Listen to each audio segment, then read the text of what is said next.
Suspended Police Minister Senzo Mchunu has taken legal action against the police after officers attempted to execute a search and seizure operation at his home on Thursday, a move his legal team has labeled an intimidation and defamation campaign. In a strongly worded letter to the police, Mchunu's lawyer, Sandile July of the Workmen's Attorney, demanded an immediate halt to what he called his smear campaign against his client, and said, "Our client seeks an undertaking from you and your members that you will cease and desist your campaign of intimidation and defamation against him. We are instructed to demand, as we hereby do, that you furnish us with a copy of the search and seizure warrant in order to challenge its validity in a competent forum."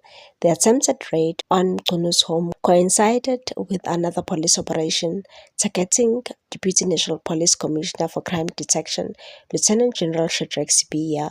Both incidents have raised eyebrows amid mounting tensions within the police hierarchy and ongoing investigations into alleged political interference. Mchunu's Chief of Staff, Cedric Nkabinde, revealed that between 15 and 20 officers arrived at his residence on Wednesday evening. His lawyers said they confirmed that National Police Commissioner Fani Masemola had authorized the unit to seize mobile phones and laptops believed to hold crucial evidence. The raids come as two parallel inquiries.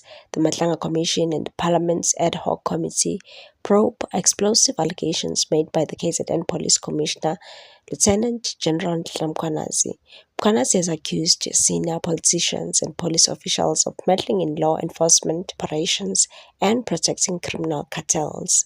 According to the City Press, Brigadier William Gunene named Mchunu, Sibiya, and businessmen Vusimuzi Matlala and Brown Mokhotsi as suspects. Gunene reportedly told investigators that the searches were aimed at retrieving electronic devices linked to efforts to dismantle the provincial political killings task team.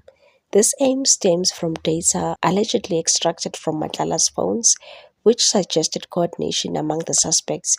One message reportedly sent by Mokhotsi said Mchunu and Sibiya were set to meet to find a solution, while another suggested the task team was already being disbanded and said, "As we speak, they are bringing all dockets to Sibiya." Mokhotsi wrote.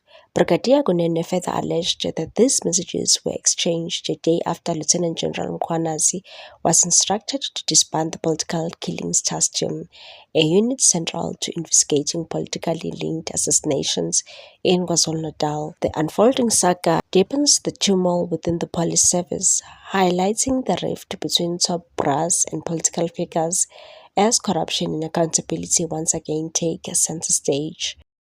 What's your take on this one, people? Thanks for watching. Please subscribe for more news.